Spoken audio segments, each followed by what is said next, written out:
What's going on, everybody? My name is Guy. This is Guy Talk Sports. Thank you for watching this video. Thanks for being here, clicking on the thumbnail. That's awesome. Go you. Appreciate it. In today's video, going to be reviewing the NFL draft, talk about how Tennessee fared, who went where, and then sort of my feelings about each guy's selection on where they ended up going. Talk a little bit about the undrafted free agents as well. Before we get into that, though, if you don't mind, look right underneath this screen. There's the subscribe button. Go ahead and smash that for me. Help me continue to grow this channel. Let's get into this. So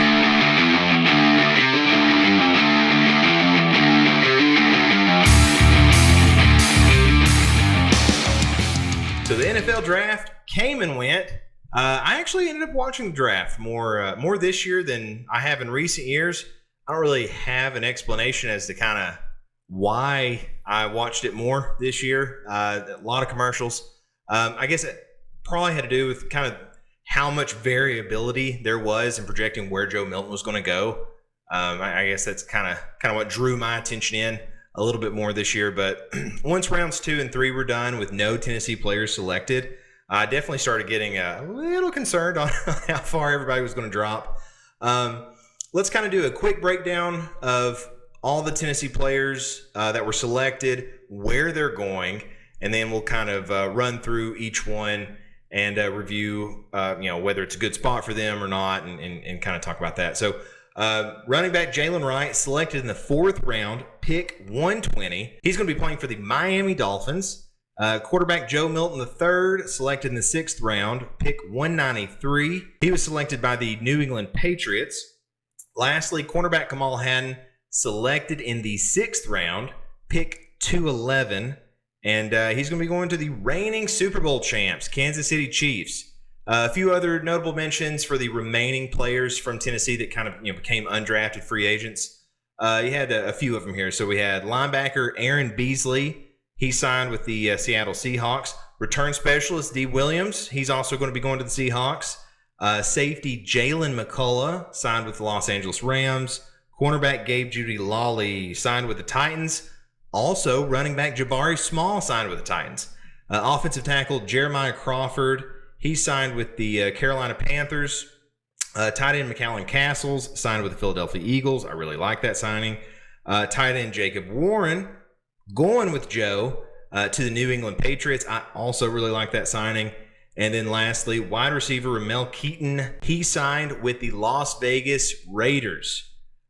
So I know a lot of people are freaking out on how far Jaylen Wright fell in the draft this year. To me, I thought for sure he would go in the 3rd round. I thought he had the potential to fall to the 4th, but I was fairly confident that he would go in the 3rd. And I think it's important to look at the position as a whole. So Jaylen Wright was our best prospect for getting selected in this draft, without a doubt.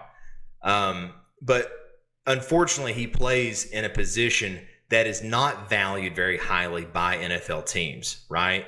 The average playing career for a running back is typically not very long.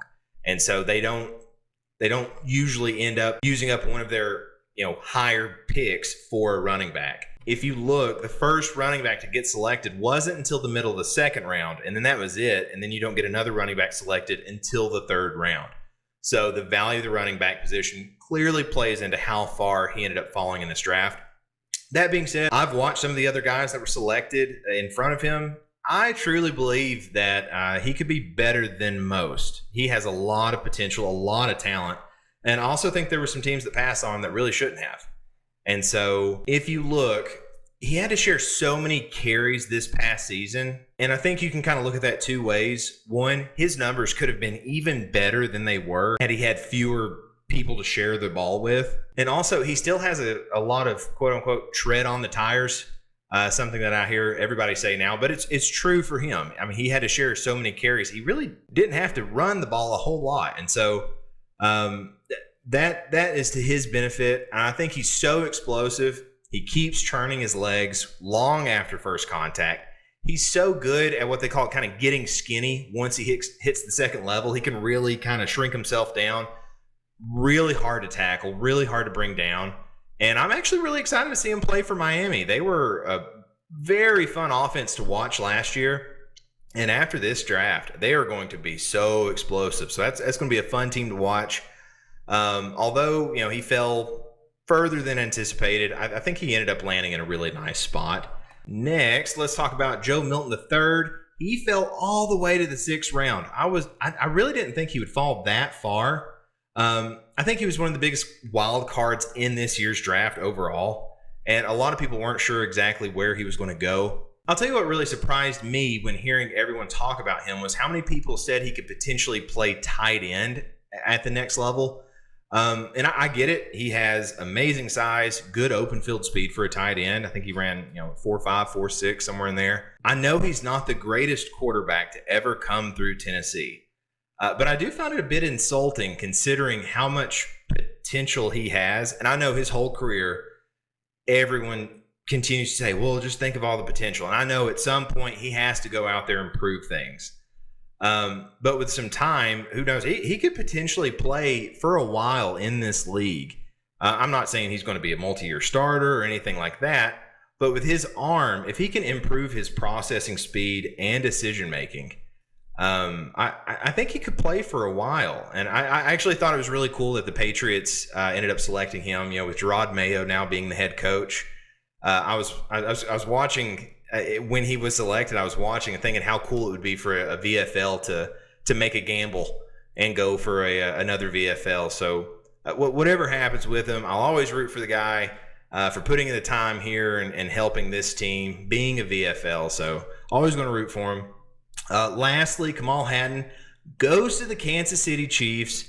I was really excited when I saw this. It's a great franchise. He'll play for one of the best defensive coordinators. And if he can stay healthy, I think he's going to have the potential to carve out a nice role for that team.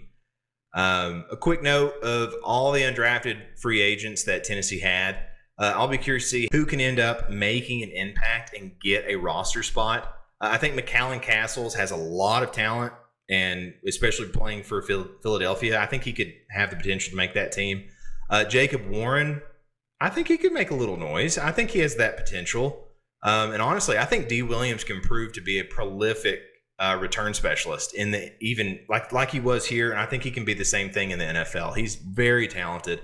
Either way, I'll be rooting for all of them. I hope they all make roster spots. But that's all I have for this one. Just kind of want to do a quick rundown of the NFL draft and kind of talk about where everybody went, how I felt about each selection. So drop a comment down below. Who did you think fell too far? Where did you think they should all go? Are you excited about any of the selections and where they're going? Be sure to like this video if you don't mind. And lastly, smash that subscribe button. Help me continue to grow this channel. Thank you so much once again for watching this. Go Vols. We'll see you next time.